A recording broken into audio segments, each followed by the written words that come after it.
आप सभी को पावन चैत्र नवरात्रि की हार्दिक शुभकामनाएं। माता दुर्गा और माता लक्ष्मी की दिव्य कृपा आपके जीवन में सुख, समृद्धि और उज्जवल भाग्य का द्वार खोल दे। इन पवित्र 9 दिनों में आपकी हर सच्ची मनोकामना पूर्ण हो।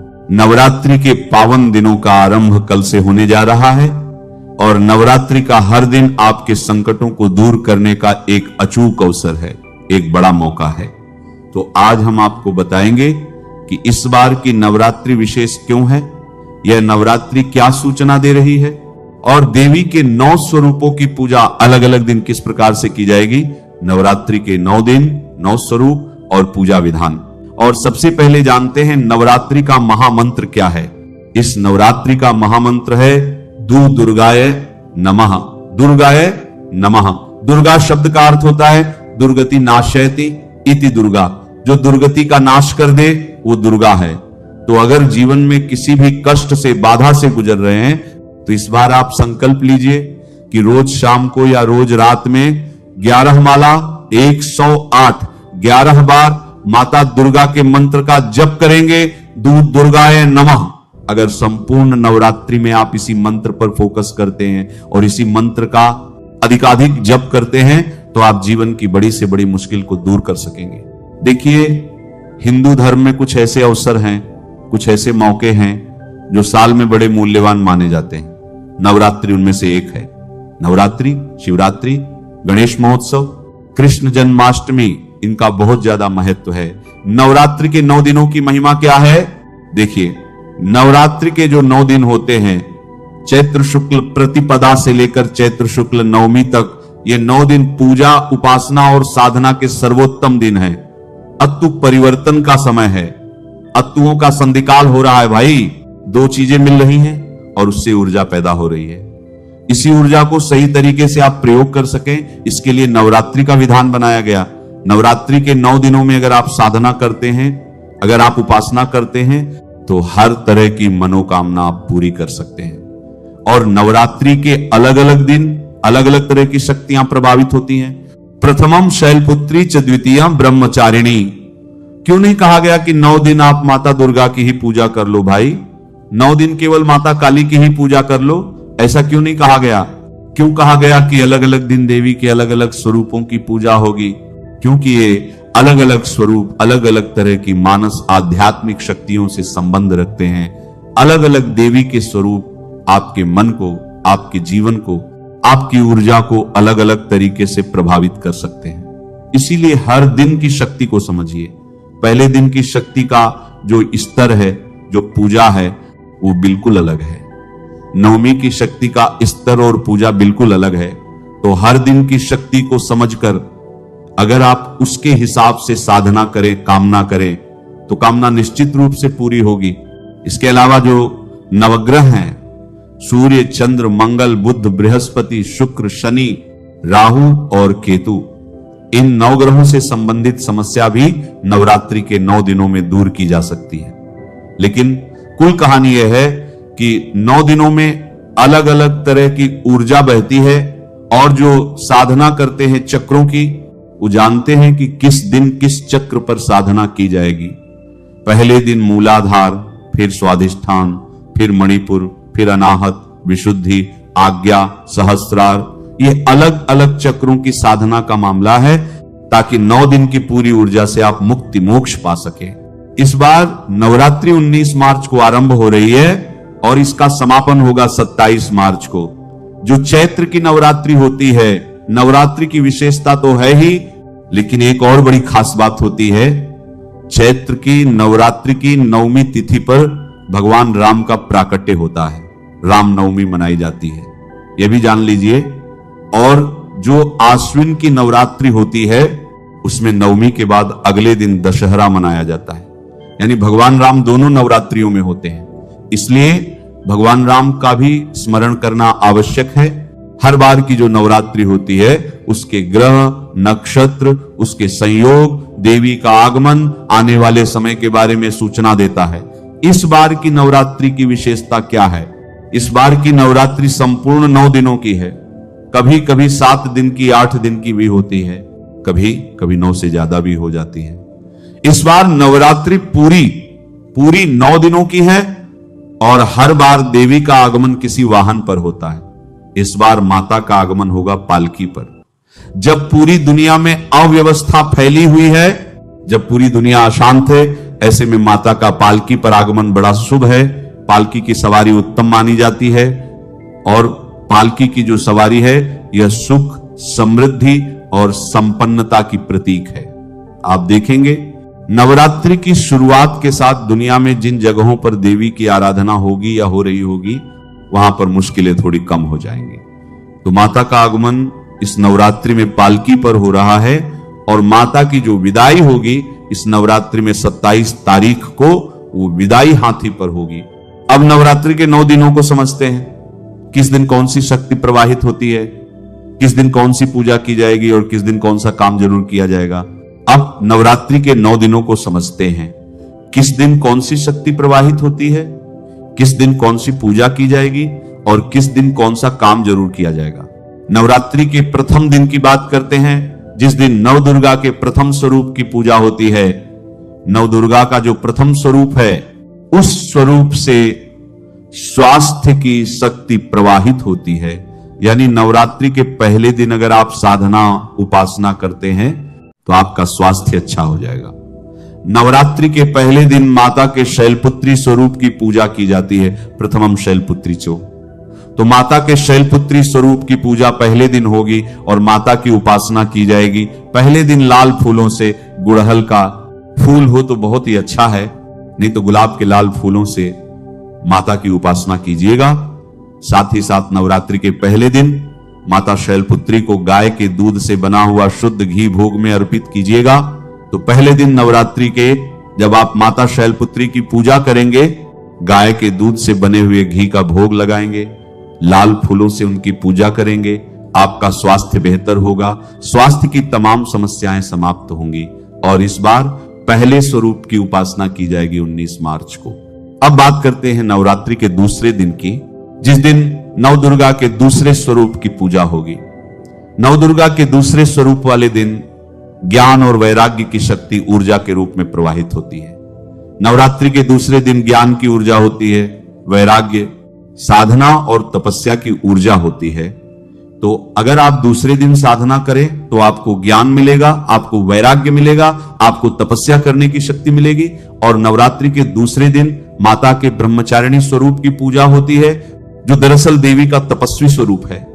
जो लोग विद्यार्थी हैं, स्टूडेंट हैं, छात्र छात्राएं हैं, वे नवरात्रि के दूसरे दिन माता ब्रह्मचारिणी की पूजा जरूर करें।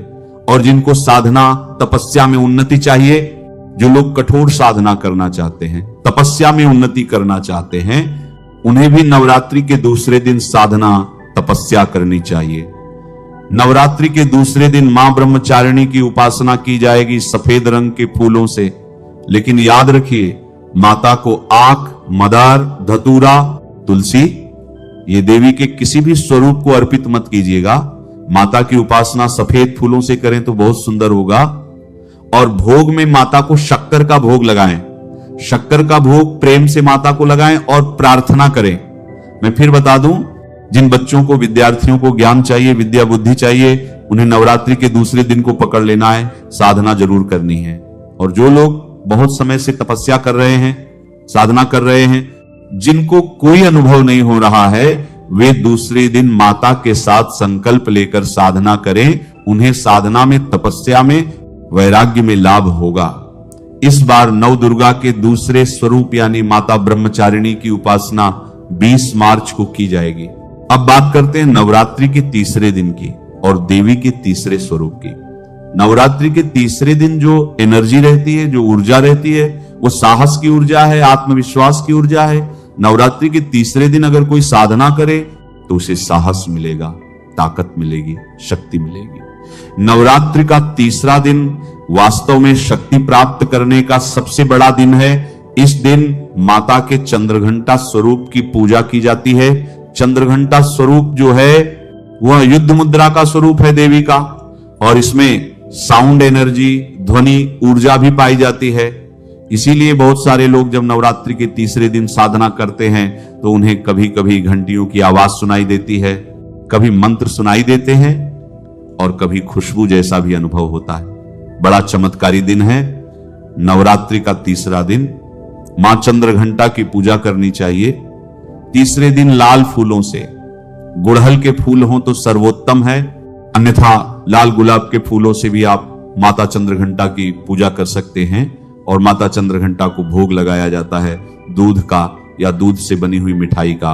अगर आपको भय लगता है, आप अपनी बात मजबूती से नहीं रख पाते, कॉन्फिडेंस नहीं है, साहस नहीं है, तो आप नवरात्रि के तीसरे दिन साधना जरूर कीजिएगा। मणिपुर चक्र इस दिन मजबूत होता है, और अगर मणिपुर चक्र मजबूत हो गया तो निश्चित रूप से आपको लाभ होगा। इस बार तीसरे स्वरूप की जो उपासना है वह 21 मार्च को की जाएगी। तो 21 मार्च को माता चंद्रघंटा की पूजा करें, साधना करें, साहस की प्राप्ति होगी, आत्मविश्वास बढ़ेगा। और जो लोग यह कहते हैं कि मैं बहुत दिन से साधना करता हूं, मुझे देवी का अनुभव नहीं होता, कोई झलक नहीं मिलती, वो नवरात्रि के तीसरे दिन साधना जरूर करें, उन्हें देवी का अनुभव भी होगा और देवी की कृपा की झलक भी मिलेगी। अब बात करते हैं नवरात्रि के चौथे दिन की और देवी के चौथे स्वरूप की। नवरात्रि के चौथे दिन बुद्धि, वाणी और प्रखरता की शक्ति मिलती है। ब्रेन शार्प होता है, दिमाग तेज होता है, वाणी तेज होती है और बुद्धि बहुत प्रखर हो जाती है। नवरात्रि के चौथे दिन माता के कूष्मांडा स्वरूप की पूजा की जाती है। ऐसा माना जाता है कि ब्रह्मांड की जो उत्पत्ति है वो माता कूष्मांडा के द्वारा हुई है। अपूर्व शक्ति होती है इनके पास, स्वरूप इनका बड़ा सौम्य है। और जब कोई भक्त इनकी पूजा करता है तो उसका ब्रेन, उसका दिमाग शार्प होता है। नवरात्रि के चौथे दिन माता कूष्मांडा की पूजा की जाती है हरी वस्तुओं से, जैसे हरी इलायची, हरे फल और हरे कद्दू का भोग भी माता कूष्मांडा को लगाया जाता है। विशेष रूप से माता के चौथे स्वरूप यानी माता कूष्मांडा को मालपुए का भोग लगाना चाहिए। मालपुआ संभव नहीं है तो आप परेशान मत होइए, हरी इलायची का भोग देवी को लगाइएगा। जो लोग चीजों को लंबे समय तक याद नहीं रख पाते, जिन लोगों की याददाश्त कमजोर है, जिन लोगों की मेमोरी में प्रॉब्लम है, ऐसे लोगों को माता कूष्मांडा की पूजा करनी चाहिए। जो स्टूडेंट हैं, जो छात्र हैं, अपने दिमाग को तेज करने के लिए नवरात्रि के चौथे दिन माता कूष्मांडा की पूजा जरूर करें। अब बात करते हैं नवरात्रि के 5वें दिन की और देवी के 5वें स्वरूप की। नवदुर्गा का जो 5वां स्वरूप है ना, वह संतान संबंधी समस्याओं को दूर करता है। प्रजनन की शक्ति होती है। जिनको संतान नहीं हो पा रही है या संतान उत्पत्ति में कोई दिक्कत है, उनके लिए नवरात्रि का 5वां दिन बड़ा कीमती है। नवदुर्गा के 5वें स्वरूप की पूजा कीजिए, संतान संबंधी समस्याओं का समापन होगा। इस दिन नवदुर्गा के 5वें स्वरूप की पूजा होती है, जिनका नाम है स्कंदमाता। स्कंदमाता की एक बड़ी विशेषता है भाई, इनका स्वरूप देखेंगे ना तो इनकी गोद में स्कंद है, यानी कार्तिकेय भगवान है। तो जब कोई व्यक्ति स्कंदमाता की पूजा करता है तो कार्तिकेय की पूजा ऑटोमेटिकली हो जाती है। तो जिन लोगों को संतान होने की समस्या है या संतान की तरफ से जीवन में कोई कष्ट है, कोई समस्या है, ऐसे लोगों को स्कंदमाता स्वरूप की पूजा करनी चाहिए। पति पत्नी मिलकर नवरात्रि के 5वें दिन पूजा जरूर करनी चाहिए। माता की पूजा की जाएगी पीले फूलों से। पीले फूलों की माला, पीली चुनरी, पीले फल, ये स्कंदमाता को अर्पित करनी चाहिए। और माता को केले का भोग लगाया जाता है। विशेष रूप से स्कंदमाता को पति पत्नी मिलकर केले का भोग लगाएं। एक केले के 2 हिस्से करें, पति पत्नी उसको ग्रहण करें, संतान प्राप्ति की या संतान की उन्नति की प्रार्थना करें। तो फिर बता दूं कि जिनको संतान नहीं हो रही है, ऐसे दंपति या जिनको संतान की तरफ से कोई कष्ट है, वो नवरात्रि के 5वें दिन की पूजा जरूर करेंगे स्कंदमाता की। और इस बार 5वें स्वरूप की उपासना 23 मार्च को की जाएगी। नवदुर्गा के 6वें स्वरूप की बात करें, नवरात्रि के 6वें दिन की बात करें, नवदुर्गा का जो 6वां स्वरूप है ना, बड़ा विशेष स्वरूप है। और नवरात्रि के अलावा भी इस स्वरूप की पूजा की जाती है। नवदुर्गा के 6वें स्वरूप से शीघ्र विवाह का वरदान मिलता है और इनकी पूजा बालिकाएं, कुंवारी कन्याएं बहुत करती हैं। नवरात्रि के अलावा भी नवदुर्गा का 6वां स्वरूप है माता कात्यायनी का। नवरात्रि के 6वें दिन कात्यायनी स्वरूप की पूजा की जाती है। जिन बालिकाओं का, कन्याओं का विवाह नहीं हो पा रहा है, नवरात्रि में रोज पूजा ना भी कर पाए तो नवरात्रि के 6वें दिन माता कात्यायनी की पूजा जरूर करें। कात्यायनी महामाये महायोगिन्यधीश्वरी नंद गोपसुतन देवी पतिम में कुरुते नमः। और माता कात्यायनी की पूजा भी पीले फूलों से करना उत्तम होगा। विशेष रूप से माता को पीले फूलों की माला पहनाए, बालिकाएं पीली चुनरी ओढ़ाकर उनकी पूजा करें और भोग में माता कात्यायनी को शहद का भोग लगाएं।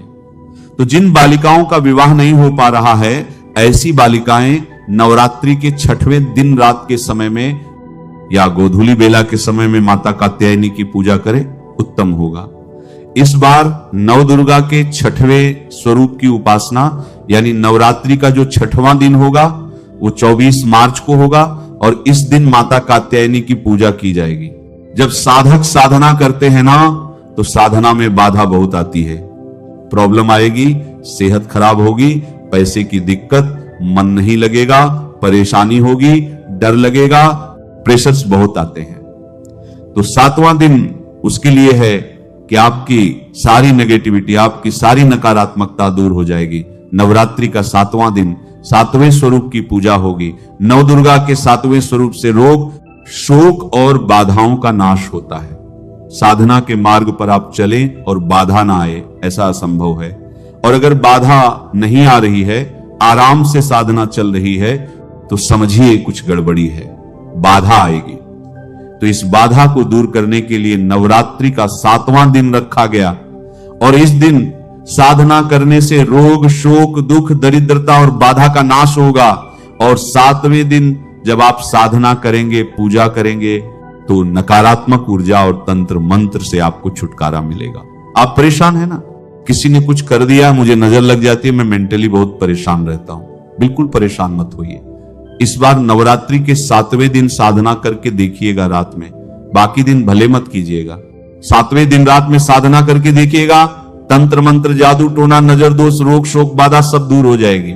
नव दुर्गा के 7वें स्वरूप के रूप में मां कालरात्रि की पूजा होती है। और याद रखिए, मां कालरात्रि और मां काली अलग अलग हैं, उनको एक मत समझिएगा।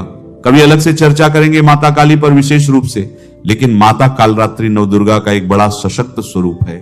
माता की उपासना में सुगंध और धूप बत्ती का खूब प्रयोग कीजिए। गुग्गुल, चंदन, गुलाब की सुगंध, थोड़ी तेज सुगंध हो, इसका प्रयोग आप माता कालरात्रि की पूजा में कीजिएगा और माता को गुड़ का भोग लगाइएगा पूजा के दौरान। माता कालरात्रि की पूजा नवरात्रि के 7वें दिन होगी और अगर आपने थोड़ा भी समय निकालकर 7वें दिन मां कालरात्रि की पूजा कर ली, आप हर तरह की बाधा से बचेंगे। एक विशेष उपाय बता दूं, माता कालरात्रि को लौंग की माला बनाकर चढ़ा दीजिएगा। लाल धागे या काले धागे में गूंथकर लौंग की माला माता कालरात्रि को चढ़ाइएगा, बहुत ही शुभ होगा। इस बार माता कालरात्रि की यानी नवदुर्गा के 7वें स्वरूप की उपासना 25 मार्च को की जाएगी। तो 25 मार्च को माता कालरात्रि की उपासना और साधना आपको करनी चाहिए। अब नवरात्रि के 8वें दिन की बात करते हैं, 8वें स्वरूप की बात करते हैं। देखिए, नवरात्रि की अष्टमी और नवमी तिथि को महाअष्टमी और महानवमी कहते हैं। यानी नवरात्रि के ये 2 दिन सबसे ज्यादा महत्वपूर्ण माने जाते हैं साधना के लिए। 8वां दिन जो है, इस दिन देवी के जिस स्वरूप की पूजा होती है ना, उस स्वरूप की पूजा माता सीता ने भी की थी और नवरात्रि के अलावा भी इनकी पूजा की जाती है, सावन में भी की जाती है। नवरात्रि के 8वें दिन 2 वरदान मिलते हैं। एक तो आपका मनचाहा विवाह हो सकता है। देखिए, विवाह अच्छा होना चाहिए। आप उटपटांग मनचाहे विवाह की प्रार्थना करेंगे तो वह स्वीकार नहीं होगी। जिस विवाह से आपका कल्याण होना है, ऐसा मनचाहा विवाह आपका हो सकता है अगर आप 8वें स्वरूप की पूजा करें। और अगर आपका विवाह हो गया है, आप सुखद वैवाहिक जीवन चाहते हैं, तो आपको सुखद वैवाहिक जीवन का वरदान भी इस दिन मिलेगा। तो शुभ मनचाहे विवाह का वरदान और अच्छे वैवाहिक जीवन का वरदान नवरात्रि के 8वें दिन मिलता है। इस दिन माता के महागौरी स्वरूप की पूजा की जाती है। बालिकाएं, कन्याएं अगर अपने मनचाहे विवाह के लिए जो शुभ हो माता महागौरी की पूजा करें तो उनके लिए बहुत अच्छा होगा। एक विशेष मंत्र से माता महागौरी की पूजा की जाती है। हे गौरी शंकरार्धांगी यथा तुम शंकर प्रिया तथा मां कुरु कल्याणी कांता कांतम सुदुर्लभम। इस मंत्र से माता महागौरी की पूजा की जाती है। माता का गौरी स्वरूप वो स्वरूप है जिसमें तपस्या के बाद उनको शिव जी की प्राप्ति हुई थी। इसलिए तपस्या का फल पाने के लिए नवरात्रि की अष्टमी तिथि को साधना जरूर करनी चाहिए।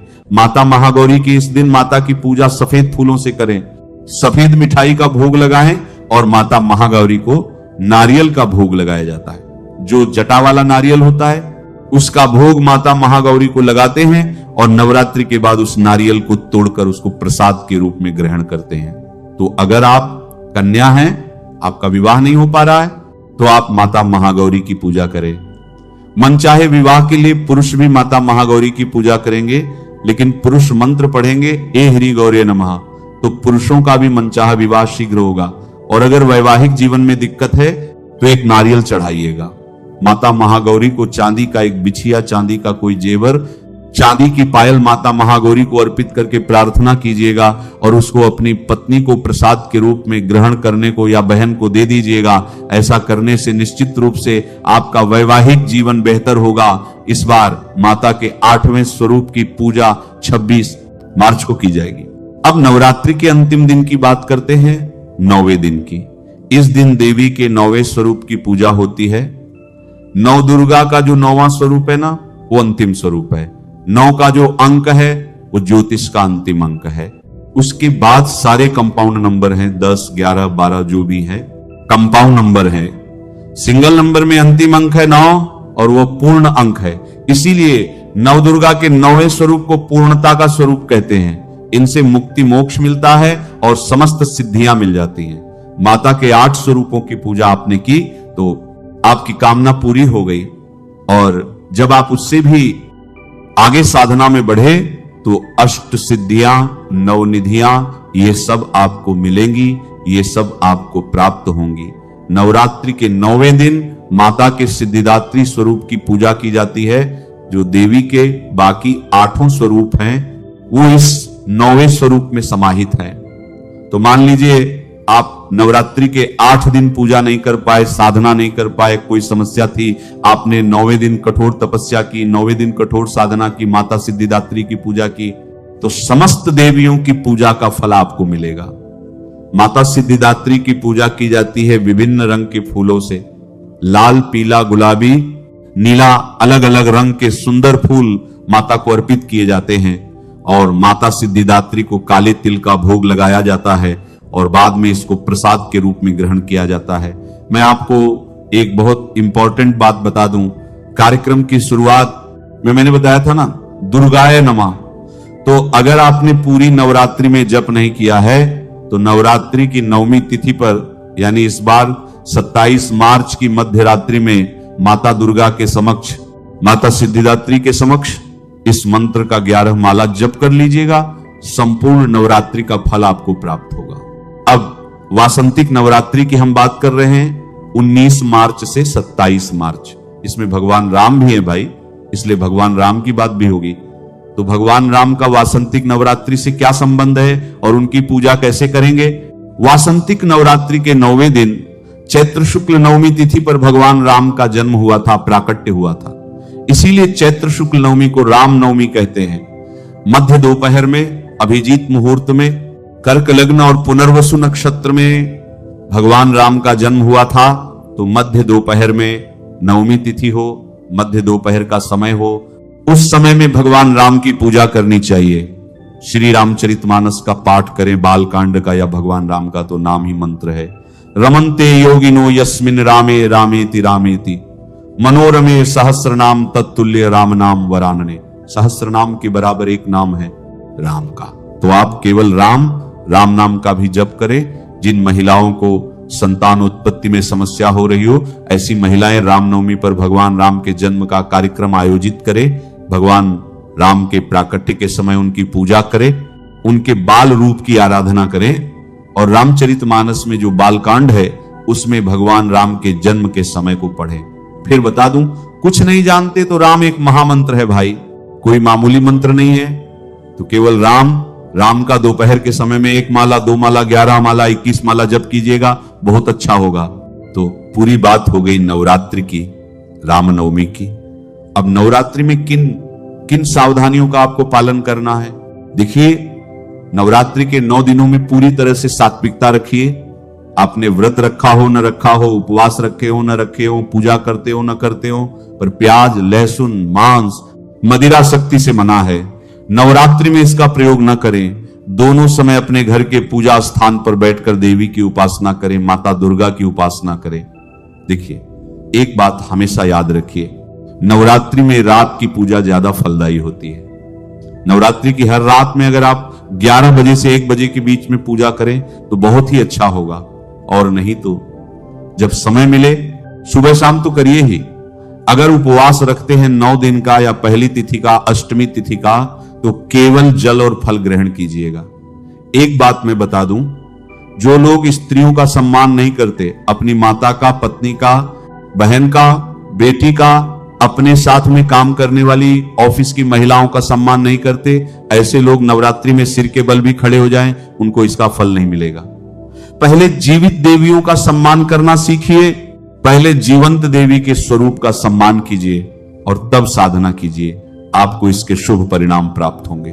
देखिए, नवरात्रि में ज्यादातर लोग दुर्गा सप्तशती का पाठ करते हैं, आप भी कर सकते हैं, लेकिन याद रखिए दुर्गा सप्तशती कीलित है, मंत्रों के द्वारा बांधी हुई है। हर व्यक्ति बिना उसको उत्कीलित किए हुए, बिना उसको खोले हुए उसको पढ़े तो फायदा नहीं होगा।